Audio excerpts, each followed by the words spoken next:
Da qualche settimana a questa parte anche l'interrogativo da consulta ligure preceduta da Lodun e allora qual è il paese di cui si parla e con cui si parla questo dialetto. La in paese che sarà protagonista anche in ta parte finale de Signoria stasera. Sentiamo? O besagnin o criova in sciaccia setta a freschezza da soffruta. Da olau ghea i pesci. Anciue belle, cantava o pescao. A donna russa, quei soeggi penetranti, in tena faccia pituiò dai turmenti da vita, a cercova cartuin.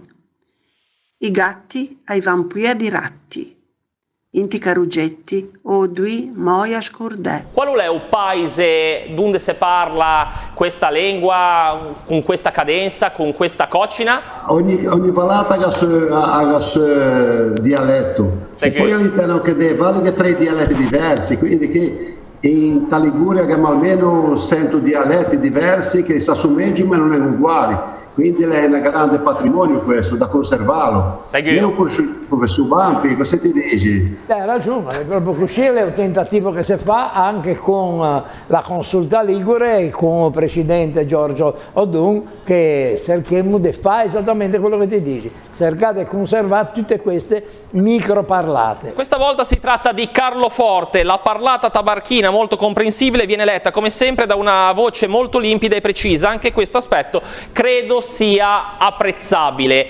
Ma Beate, lei sentiva come vostra? Abbastanza, ma poi va proprio da conoscere. Sì, lei conosceva subito. Lei conosceva subito.